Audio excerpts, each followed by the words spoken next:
Hi guys, welcome back to Casually Crafted. My name is Ashley and this is Crafty Chat number 76. So I debated doing this video because I don't have actually a lot to show you. The few finished objects I have are things that I showed on my last video as whips, and I don't have them anymore. But I do have pictures I can tell you. And then I just have a lot of things like half finished and not started, and a bunch of acquisitions. So that's what it's gonna kind of be, I guess. So the first thing I finished was the Terrence the Turkey amigurumi. I think he was almost done. I don't think he was done when I showed it to you last time. If he was, I'm sorry. But I took some pictures and a little video of him, just a little clip, because that was a birthday present for my mom. So when we went out for Thanksgiving, I gave it to her then. So here's that. And that is a pattern by Teresa's Crochet Shop. And when I think I purchased the plush version on her Etsy shop, and it sent you both the plush version of him and the non-plush. So we went with the non-plush, the regular acrylic, because we liked the way the feathers were on the back. And then the other thing I made and pretty much finished at my parents' house over Thanksgiving is this Cinderella inspired baby doll. And this pattern was by the Friendly Red Fox. She just calls it baby princess plush or something like that. So I literally just sent it off in the mail this morning to my friend for Christmas. I was kind of bummed because I had it at my parents' house, and she lives an hour away from my parents' house, so it's kind of hard for us to get together on really busy weekends like Thanksgiving was. So we almost tried to plan something to get together, but we didn't, so I had to ship it to her. This one I did do embroidered eyes for the first time, and I followed one of the tutorials from the Friendly Red Fox. She has a few different styles of eyes that she has on there. They definitely didn't turn out perfect. I would do one eye and then I would do the other eye, and then one would be bigger and one would be smaller, and so then I redid one of them, and then they still weren't perfect, but I was like, you know what, it's fine.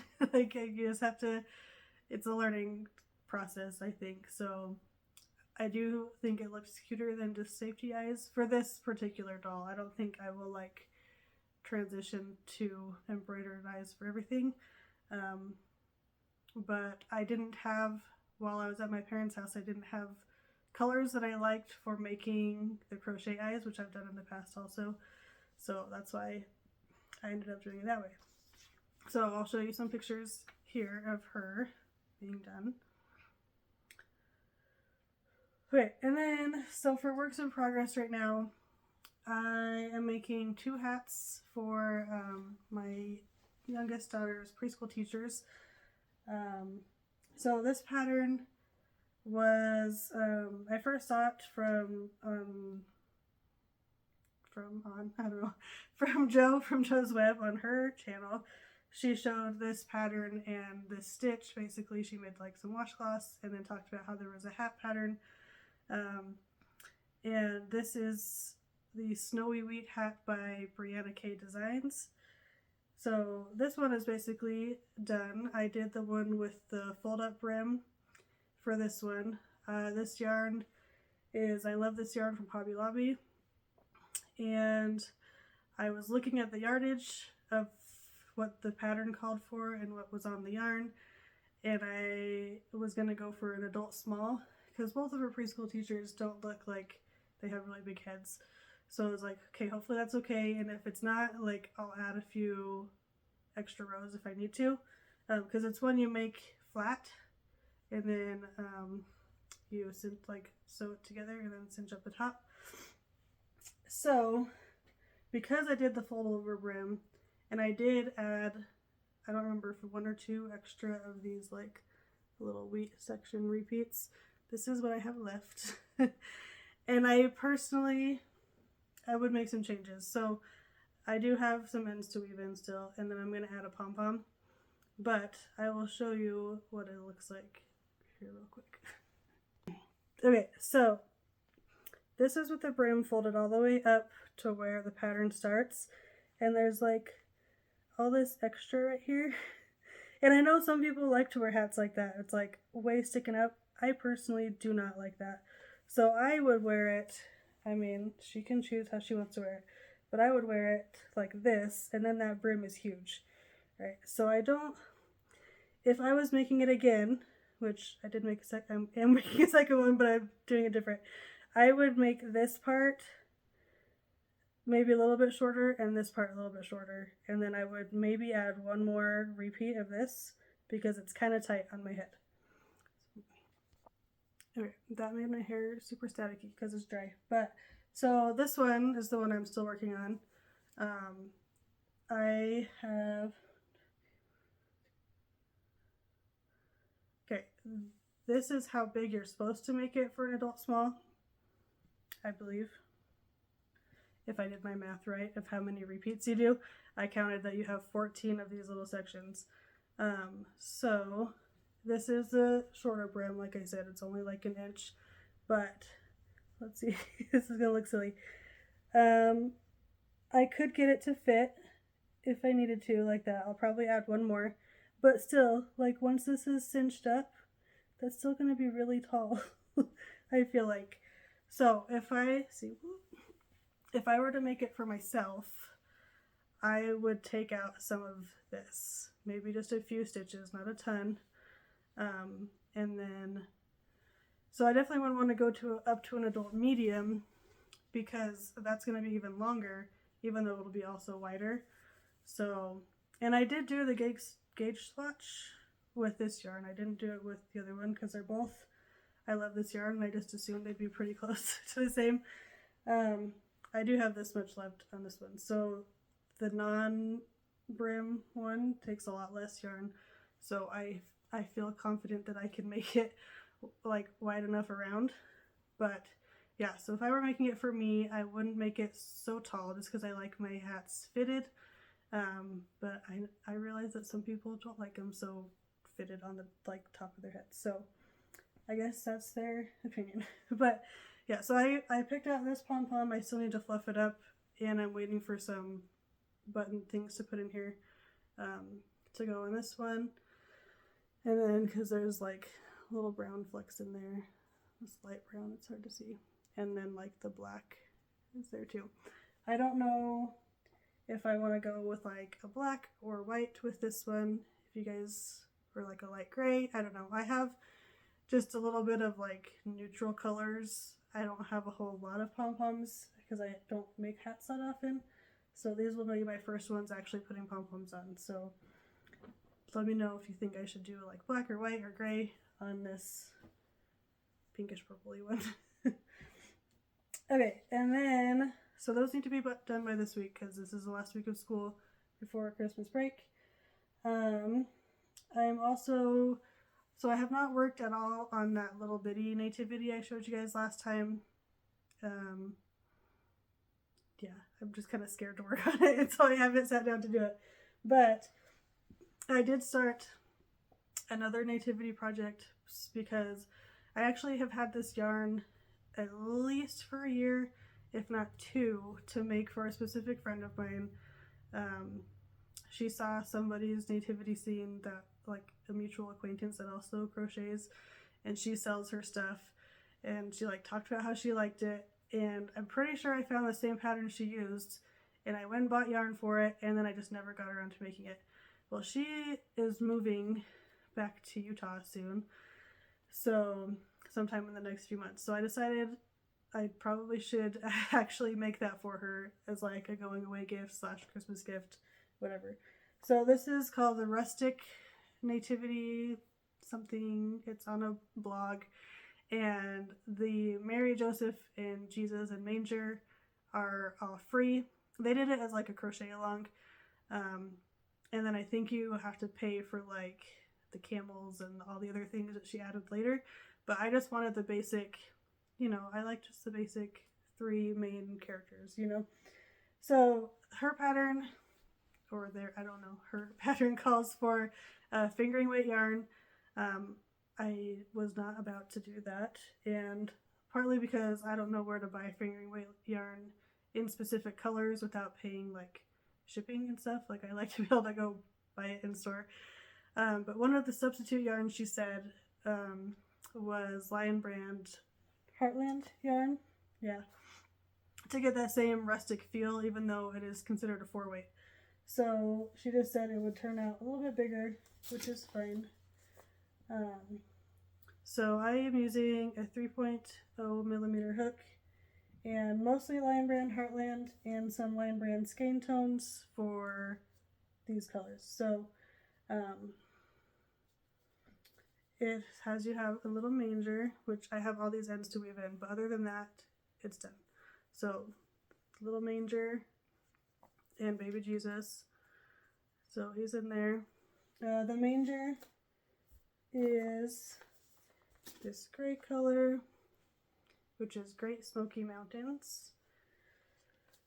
And then I use the skein tones for his like clothes, I guess, is ivory of the skein tones, and then the skin tone for all their faces I used this one, which is almond of the skein tones. So there's him. And then next I made Mary. So she has the same ivory and same skin color. And she's supposed to look, sorry about all the ends, she's supposed to look like she's kneeling. So she's got like a little bit of a bump here. I probably should have added more stuffing there to make it poke out more. And then they also suggest putting some sort of weights in the bottom. So I have these washers, and they were just the right size to go in right here. So I think I put 3 or 4 in each of these just to kind of keep them from falling over. So I do need to weave in all these ends, and they have you hot glue these down so that doesn't fall over. And her clothes are Glacier Bay, and yeah, that's all I want to say about that. And then Joseph, he's a little bit taller, and I need to figure out which way he's going to stand. He looks kind of like he's bent a little bit, and I don't know if that's just me or if that's the pattern. But his brown is this sequoia color, and then more of the gray at the bottom. And then I originally had this green color for his hat or cloak thing, whatever you want to call it. But I didn't love it. So I went back, just this morning or last night. Oh my goodness. This is still attached because I was working on this and I didn't have my scissors with me, so it's still attached to the yarn. But I liked the blue. I'll have to adjust that. I liked the blue better because I felt like it just matched her a little better. Like, it brought it all together. So I dropped her head thing. My daughter thinks this is hair. Like, not really. It's supposed to be like a little cloak, shawl type thing. And she doesn't have hair because I think it's just supposed to be simple and like kind of minimalistic. So there's that. So hopefully she likes it. I'm also hoping to get this done this week because we're delivering like neighbor gifts to our friends that aren't neighbors. So I want to give that to her then. So those are my big main projects right now. And then I'll have to finish the projects for like my kids. So speaking of, one of them wants this mermaid.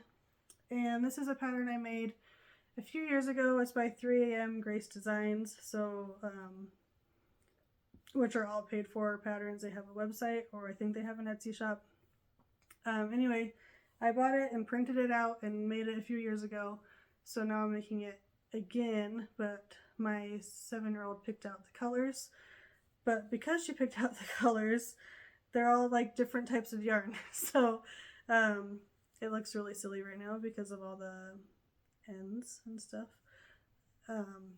But basically you start here I don't know, you start like here, you make this a little bit, you make one half of the fin, then you go reattach and make this second half. Then you go from here up, then you attach this color, and then you attach this color, and you just kind of do it back and forth in rows. And then eventually, after you make the second piece, you sew them together. So there is a hair, that's still attached, a hair like ponytail that pokes out this way, I think, like this. So I need to make the second half of all of this, obviously weave in some ends. There's also going to be some arms right here, and this part you add a little ruffle, and there's also some bangs that you add right here. So there is some parts where technically you do a front loop only on this side. So as you're reattaching to start in a new spot, you have to make sure you know which side is front, and they're not always clear on which side is the front. So I had to redo this whole section once. Well, I actually redid it because, so I started with this. It's almost like a Karen Simply Soft. There's no band. I have no idea what it actually is. But it's a lot thinner than this, which is like a Mainstays cotton, I think. Or I love this yarn cotton. I love this cotton from Hobby Lobby. And so this was huge compared to this when I first started it. So between that and not having attached it on the right side, I frogged all that, and this is doubled up now. That's why there's so many little ends, because it's two strands held together of it to make it. I still feel like her head is really huge compared to the body, but I think it's meant to be that way. Let me see if I can find a picture. I printed this out in black and white, so the pictures aren't great. Okay, so here's like the main picture. So it is kind of huge from here to here compared to there to there. They did do two different colors here, and I did not. Oh yeah, and then she'll have a little bra type thing there. So she picked out all the colors for the hair and the bra and the tail, fin, whatever. And I just picked out the skin color because I don't think she cared what color it was.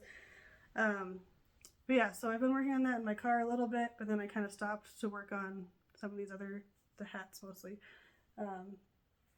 So I think that is everything for whips. So I'm gonna put these things away so I don't like knock everything over. Hi guys, editing Ashley here real quick. I have officially decided to split this video into two parts. So the acquisitions will be in part 2, and so this will be the end of all the whips and finished objects and everything for this Crafty Chat video. So I will see you guys in the next one. Bye guys.